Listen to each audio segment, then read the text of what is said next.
Okay, here's the last lecture in the chapter on orthogonality. So we met orthogonal vectors, two vectors. We met orthogonal subspaces, like the row space and null space. Now, today, we meet an orthogonal basis and an orthogonal matrix. So we really, this chapter cleans up orthogonality. And really, I should use the word orthonormal. Orthogonal is, so my vectors are Q1, Q2, up to Qn. Can I use the letter Q here to remind me I'm talking about orthogonal things? Not just any vectors, but orthogonal ones. So what does that mean? That means that every Q is orthogonal to every other Q. It's a natural idea. To have a basis that's headed off at 90-degree angles, the inner products are all zero. Of course, if Q is, certainly Qi is not orthogonal to itself, but there we'll make the best choice again, make it a unit vector. Then Qi transpose Qi is 1 for a unit vector.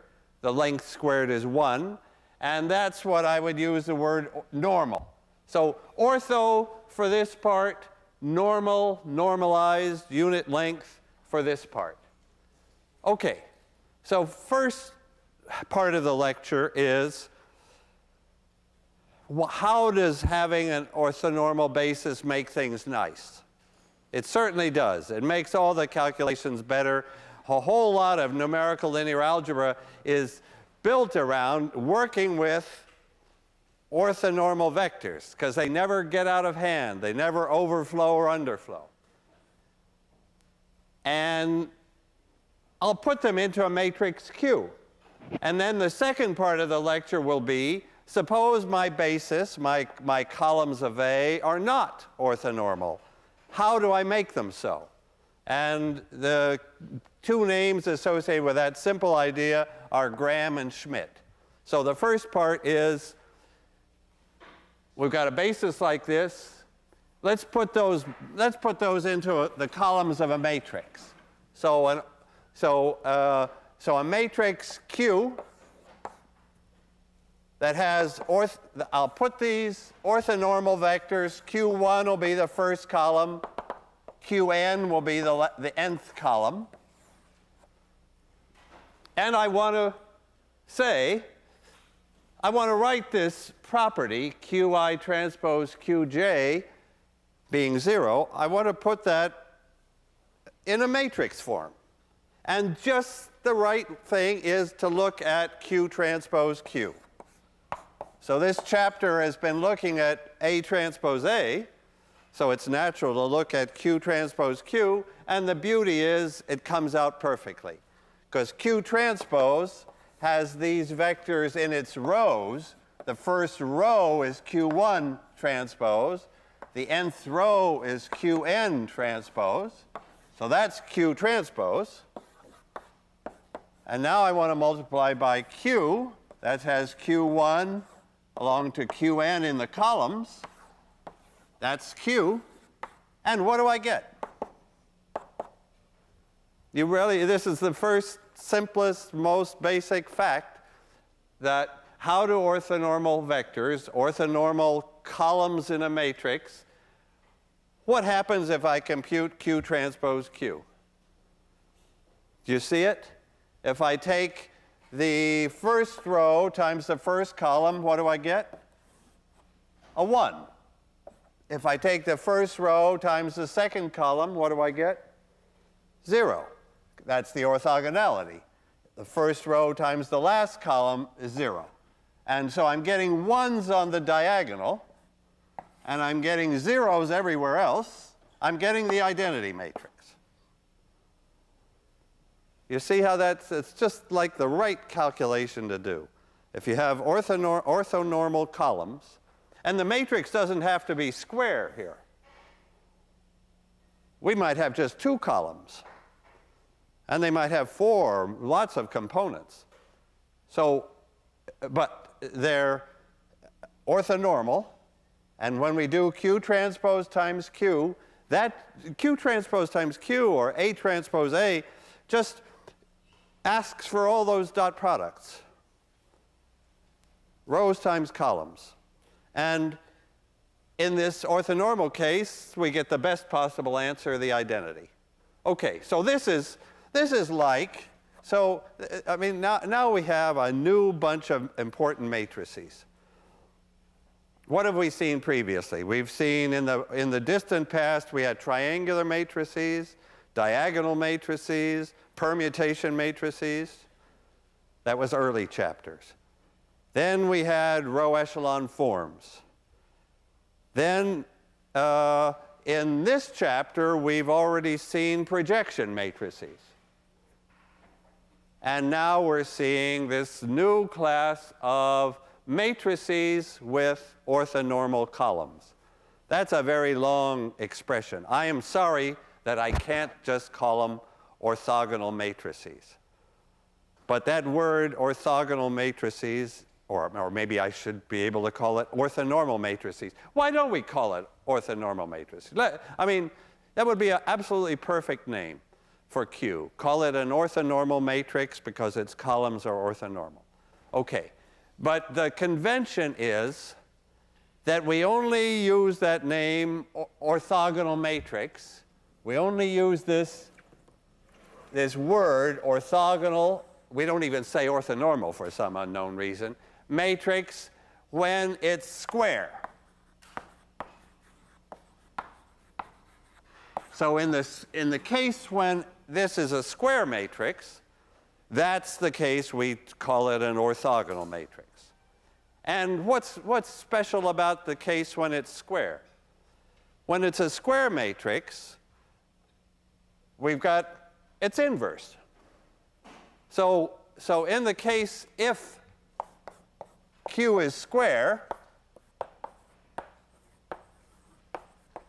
then Q transpose Q equals I tells us, let me write that underneath, tells us that Q transpose is Q inverse. There we have the easy to remember property for a square matrix with orthonormal columns. That I need to write some examples down. Let's see. Some examples, like if I take any permutation, some examples. Let's do some examples.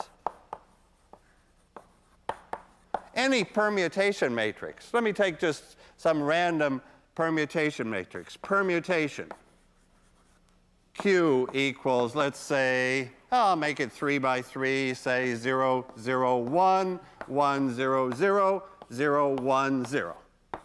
Okay.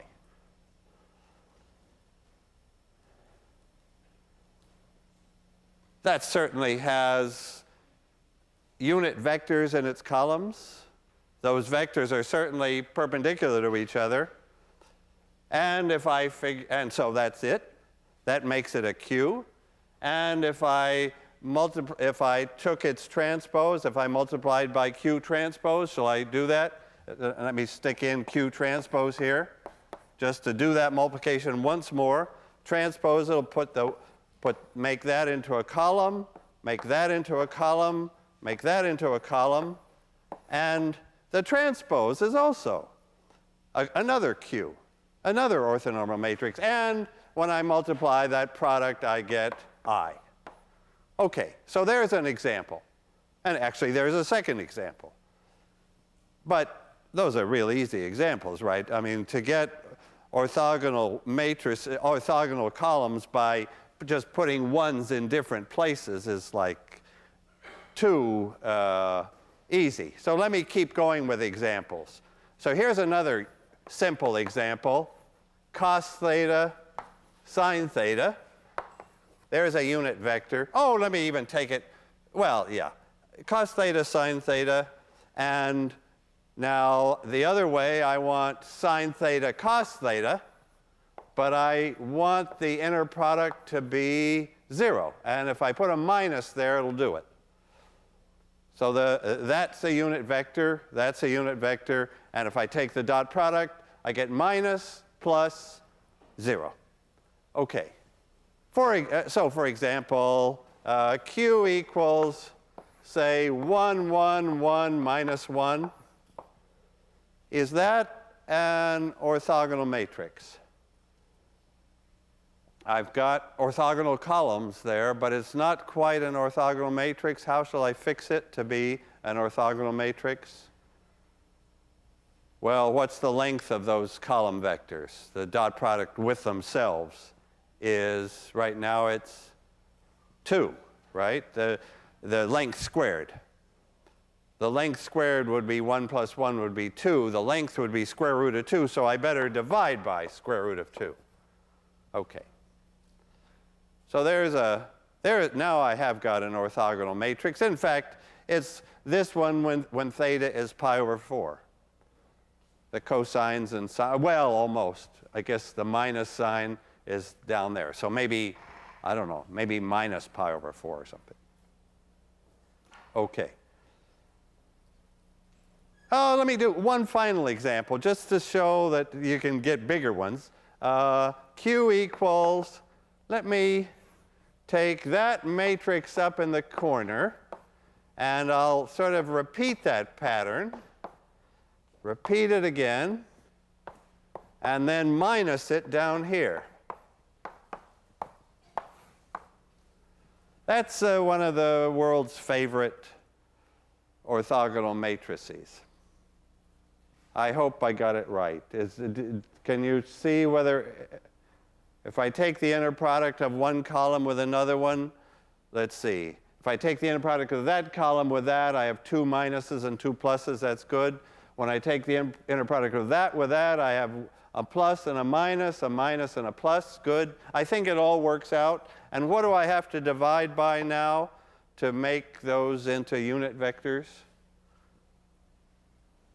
Right now, the vector 1, 1, 1, 1 has length 2, square root of 4. So I have to divide by 2 to make it unit vector. So there's another. That's my entire array of simple examples. This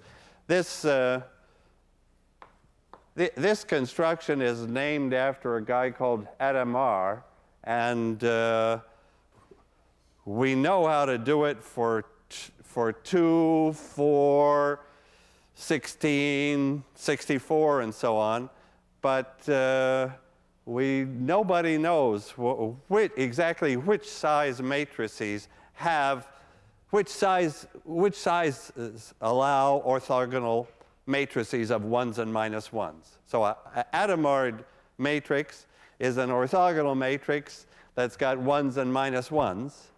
And a lot of ones, some we know, some other sizes, there couldn't be a 5 by 5, I think. But there are some sizes that nobody yet knows whether there could be or can't be a matrix like that. Okay, you see those orthogonal matrices. Now, let me ask, why is it good to have orthogonal matrices?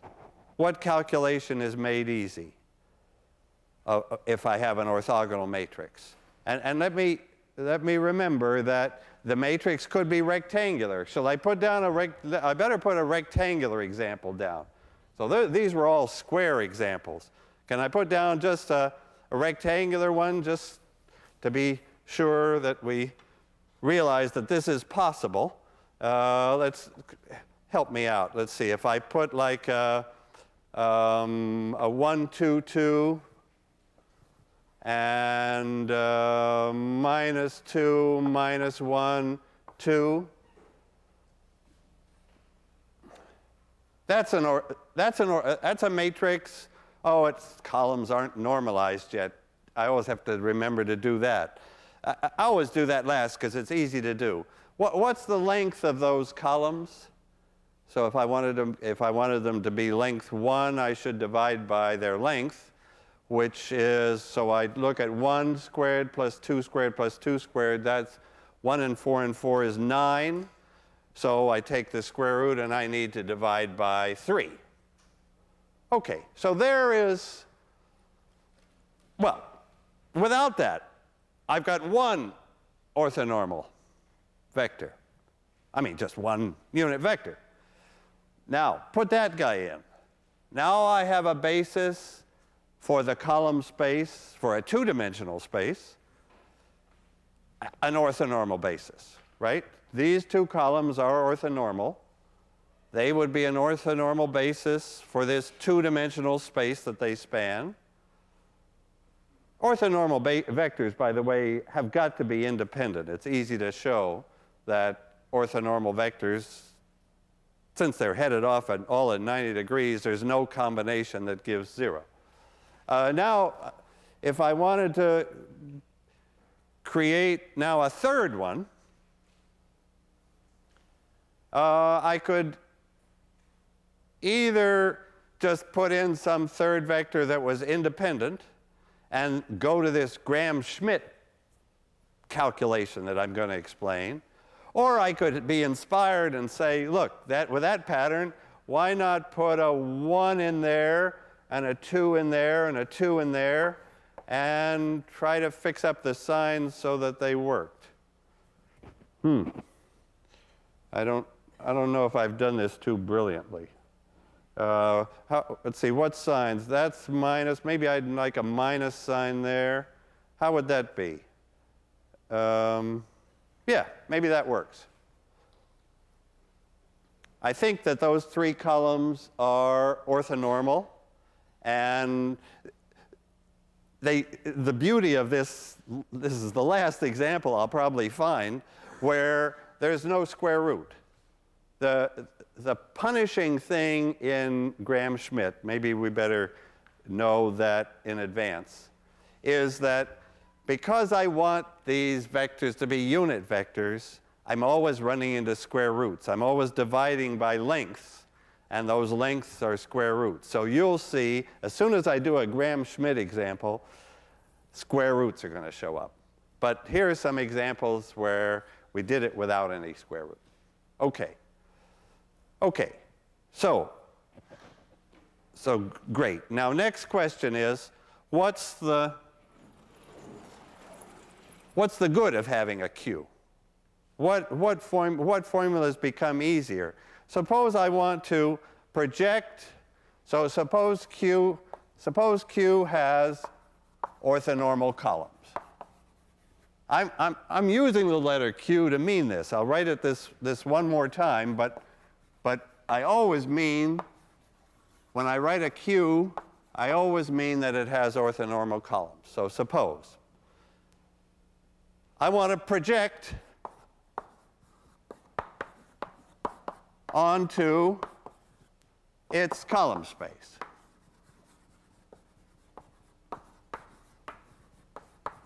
So what's the projection matrix?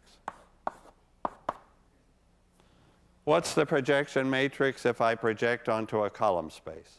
Okay, that gives me a chance to review the projection section, including that big formula, which used to have those 4 A's in a row, but now it's got Q's because I'm projecting onto the column space of Q.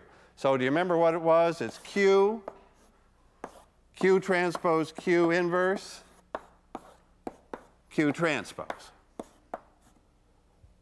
That's my 4 Q's in a row. But what's good here? What makes this formula nice if I'm projecting onto a column space when I have orthonormal basis for that space? What makes it nice is this is the identity. I don't have to do any inversion. I just get Q transpose.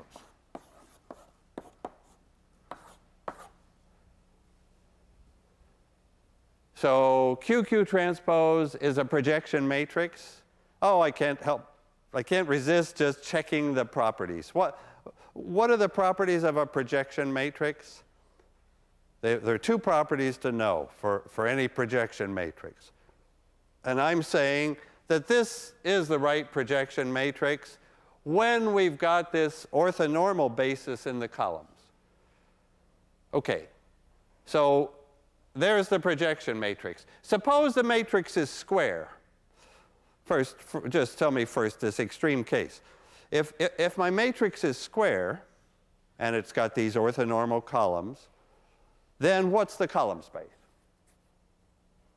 If I have a square matrix, and I have independent columns, and even orthonormal columns, then the column space is the whole space, right? And what's the projection matrix onto the whole space? The identity matrix. If I'm projecting in the whole space, every vector B is right where it's supposed to be, and I don't have to move it by a projection. So this will be I. This is, I'll put in parentheses, this is I if Q is square.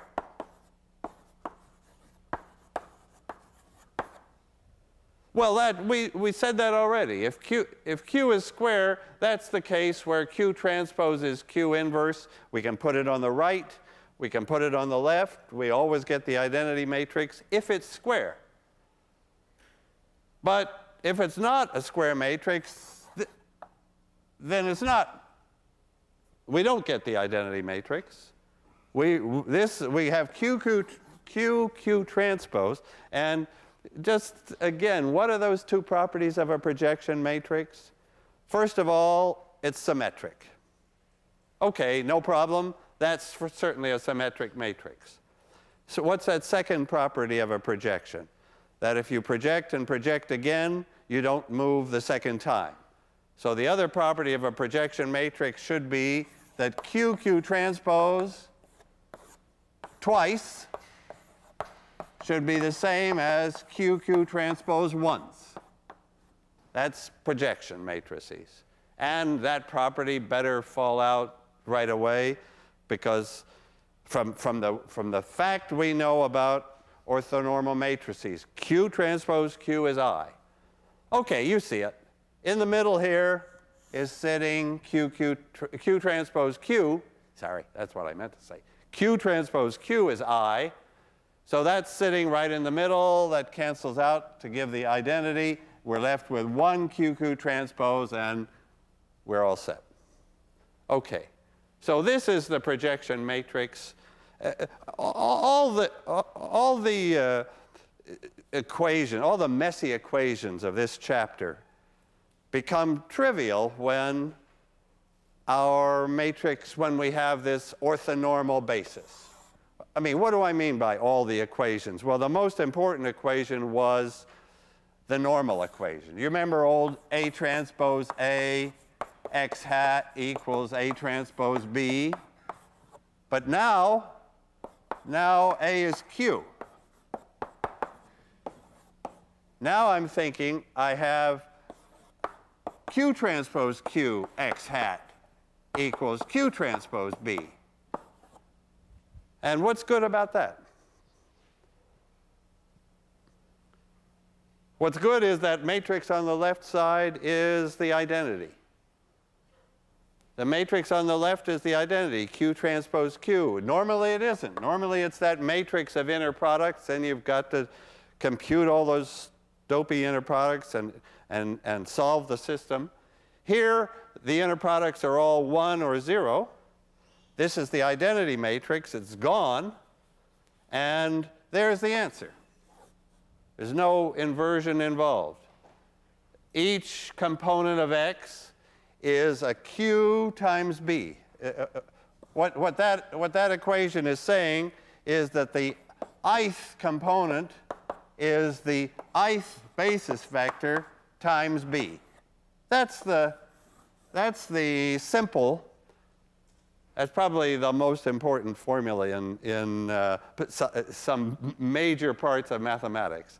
That if we have orthonormal basis, then the component in the ith, along the ith, the projection on the ith basis vector is just Qi transpose B. That number X that we look for is just a dot product. Okay.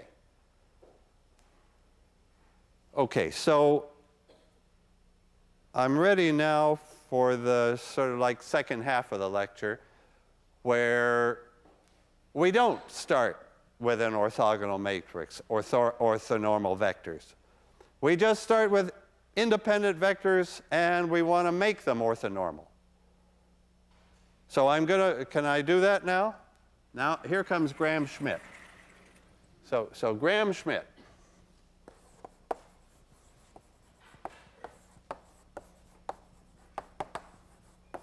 So this is a calculation. I can't quite say it's like elimination because it's different. Our goal isn't triangular anymore. With elimination, our goal was make the matrix triangular. Now our goal is make the matrix orthogonal. Make those columns orthonormal. So let me start with two columns. So I start with vectors A and B. And they're just like, here, let me draw them. Here's A. Here's B. For example, A isn't specially horizontal, wasn't meant to be. Just A is one vector, B is another. I want to produce those two vectors. They might be in 12-dimensional space, or they might be in 2-dimensional space. They're independent anyway. So I better be sure I say that. I start with independent vectors. And I want to produce out of that Q1 and Q2. I want to produce orthonormal vectors. And Gram and Schmidt tell me how. Okay. Well, actually, you could tell me how. We don't need, frankly, I don't know. There's only one idea here. If Gram had the idea, I don't know what Schmidt did. But, okay, you'll see it. We don't need either of them, actually. Okay, so what am I going to do? I'll take this first guy. Okay. Well, he's fine. That direction is fine, except, I'll say, okay, I'll settle for that direction. So I'm going to get, so what am I going to, my goal is I'm going to get orthogonal vectors, and I'll call those capital A and B. So that's the key step, is to get from any two vectors to two orthogonal vectors. And then, at the end, no problem, I'll get orthonormal vectors. Those will be my Q's, Q1 and Q2. And what will they be? Once I've got A and B orthogonal, well, look, it's no big deal. Maybe that's what Schmidt did. Brilliant Schmidt, thought, okay, divide by the length. All right. That's Schmidt's contribution. Okay.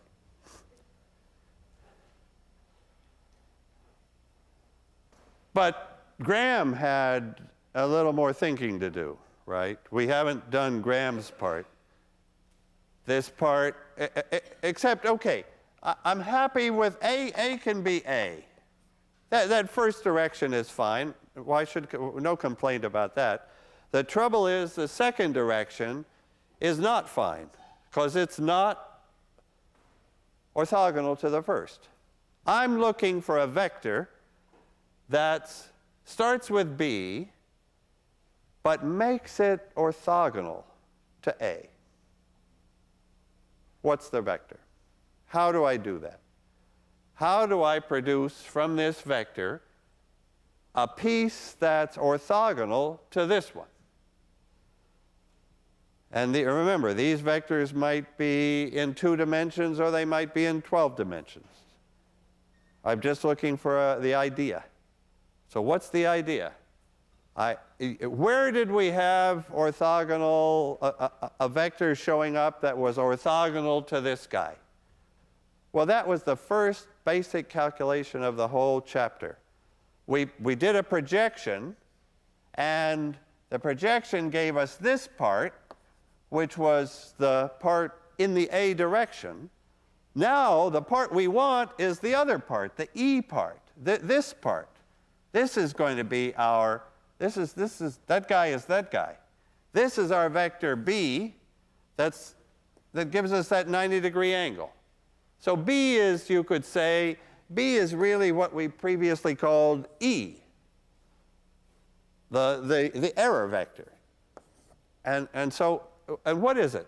I mean, what is B here? A is A, no problem. B is, okay, what's this error piece? Do you remember? It's I start with the original B, and I take away what? Its projection, this P. The vector B, this error vector, is the original vector removing the projection. So instead of wanting the projection, now that's what I want to throw away. I want to get the part that's perpendicular. And there will be a perpendicular part. It won't be 0. Because these vectors were independent. So if B was along the direction of A, then if the original B and A were in the same direction, then I've only got one direction. But here they're in two independent directions, and all I'm doing is getting that guy. So what's its formula? What's the formula for that? I want to subtract the projection. So do you remember the projection? It's some multiple of A. And what's that multiple? It's that thing we called X in the very, very first lecture on this chapter. There's an A transpose A in the bottom. And there's an A transpose B, isn't that it?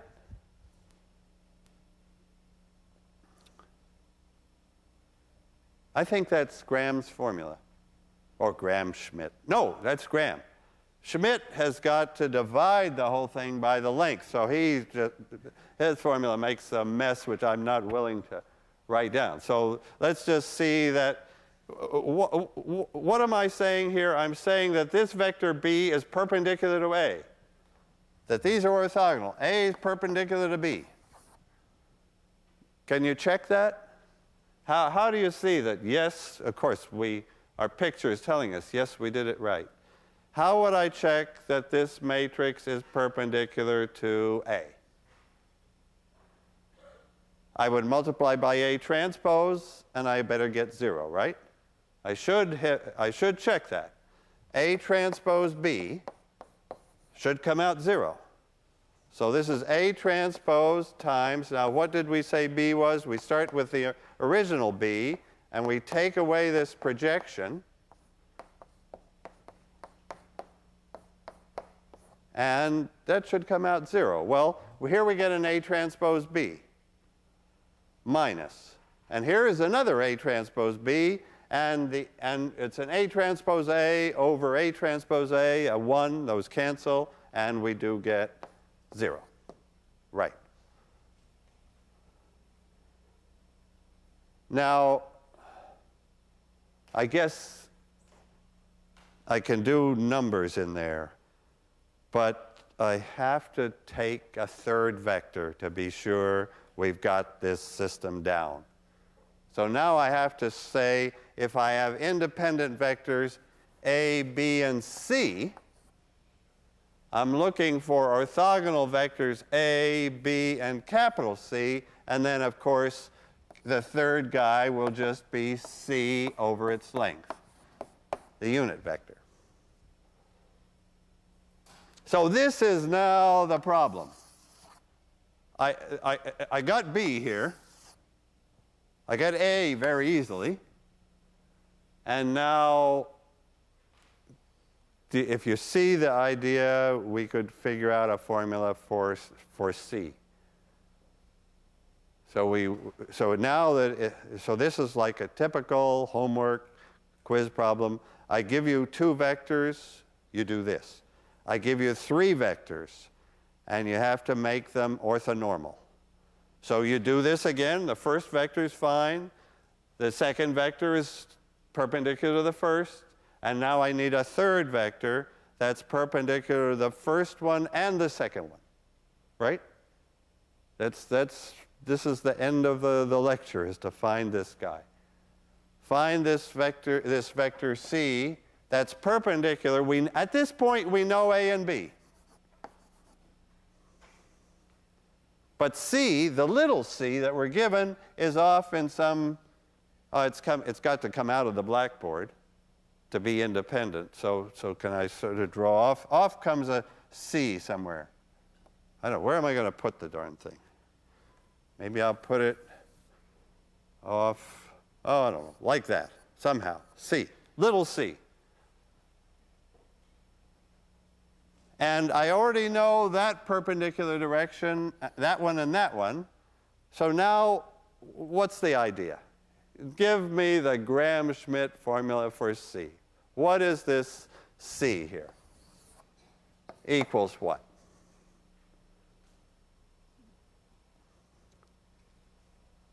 What am I going to do? I'll start with the given one, as before, right? I start with the vector I'm given. And what do I do with it? I want to remove out of it. I want to subtract off. So I'll put a minus sign in. I want to subtract off its components in the capital A and capital B directions. I just want to get those out of there. Well, I know how to do that. I did it with B, so let me take away. What if I do this? What have I done? I've got little c, and what have I subtracted from it? Its component, its projection, if you like, in the A direction. And now I've got to subtract off its component B transpose C over B transpose B. That multiple of B is its component in the B direction. And that gives me the vector capital C that, if anything is, if there's any justice, this C should be perpendicular to A, and it should be perpendicular to B. And the only thing it hasn't got is unit vector, so we divide by its length to get that too. Okay. Let me do an example. I'll make my life easy. I'll just take 2 vectors. So let me do a numerical example. If I'll give you 2 vectors, you give me back the Gram-Schmidt orthonormal basis, and we'll see how to express that in matrix form. Okay. So let me give you the 2 vectors. So I'll take the vector A equals, let's say, 1, 1, 1. Why not? And B equals, let's say, 1, 0, 2, okay? I didn't want to cheat and make them orthogonal in the first place, because then Gram-Schmidt wouldn't be needed. Okay, so those are not orthogonal. So what is capital A? Well, that's the same as big A. That was fine. What's B? So B is the original B, and then I subtract off some multiple of the A. And what's the multiple? What goes in here? B. Here's the A. This is the little b, this is the big A, also the little a, and I want to multiply it by that right ratio, which has A transpose A. Oh, here's my ratio. I'm just doing this. So it's A transpose B. What is A transpose B? It looks like 3. And what is A, what's A transpose A? 3. I'm sorry. I didn't know that was going to happen. Okay, but it happened. Why should we knock it? Okay, so do you see it all right? That's A transpose B. There's A transpose A. That's the fraction. So I take this away, and I get 1, take away 1 is a 0. 0 minus this 1 is a minus 1. And 2 minus the 1 is a 1. Okay. And what's this vector that we finally found? This is B. And how do I know it's right? How do I know I've got a vector I want? I check that B is perpendicular to, that A and B are perpendicular. That A is perpendicular to B. Just look at that. That one, the dot product of that with that is 0. Okay. So now what is my Q1 and Q2? Why don't I put them in a matrix? Of course, since I'm always putting these. So I'll put the Q1 and the Q2 in a matrix. And what are they? Now, when I'm writing Q's, I'm supposed to make things normalized. I'm supposed to make things unit vectors. So I'm going to take that A, but I'm going to divide it by square root of 3.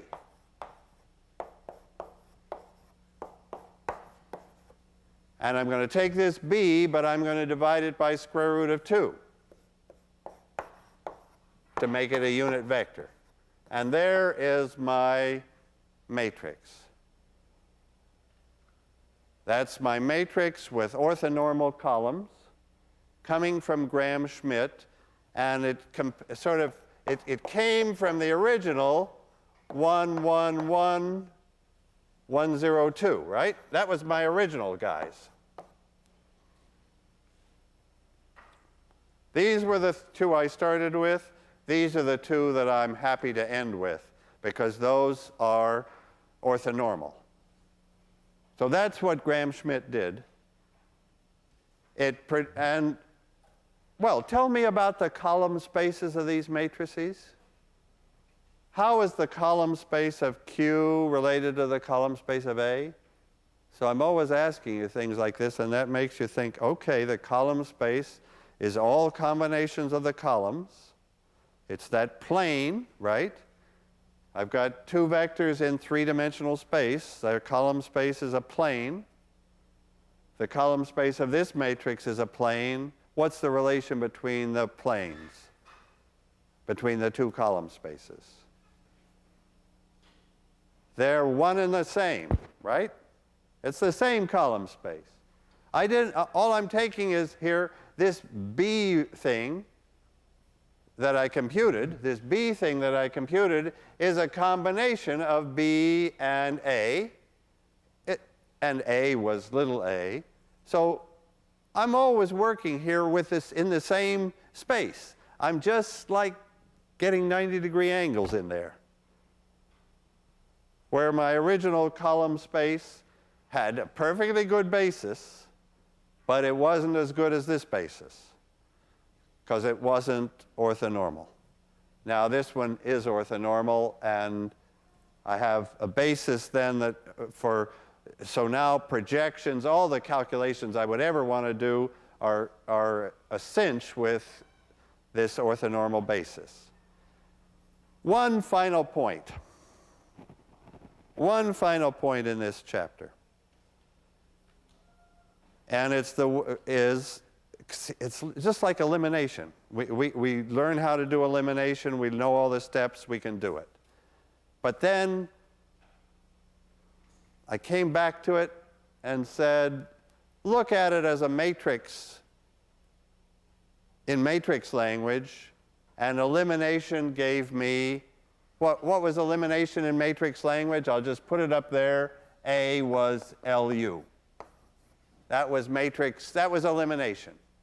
Now, I want to do the same for Gram-Schmidt. Everybody who works in linear algebra isn't going to write out the columns are orthogonal or orthonormal, and isn't going to write out these formulas. They're going to write out the connection between the matrix A and the matrix Q. And the two matrices have the same column space, but there's some matrix is taking, and I'm going to call it R. So A equals QR is the magic formula here. It's the expression of Gram-Schmidt. And let me just capture that. So that's my final step then is A equal QR. Maybe I can squeeze it in here. So A has columns, let's say A1 and A2. Let me suppose n is 2, just two vectors. Okay. So that's some combination of Q1 and Q2 and times some matrix R. They have the same column space. This matrix just includes in it whatever these numbers like 3 over 3 and 1 over square root of 3 and 1 over square root of 2. Probably that's what it's got. 1 over square root of 3, 1 over square root of 2, something there. But actually, it's got a 0 there. So the main point about this A equal QR is this R turns out to be upper triangular. It turns out that this 0 is upper triangular.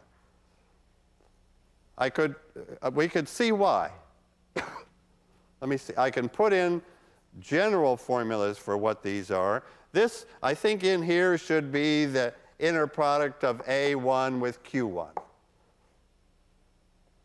And this one should be the inner product of A1 with Q2.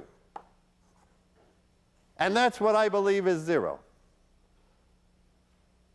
And this will be something here, and this will be something here with inner A1 transpose Q2, sorry, A2 transpose Q1 and A2 transpose Q2. But why is that guy 0?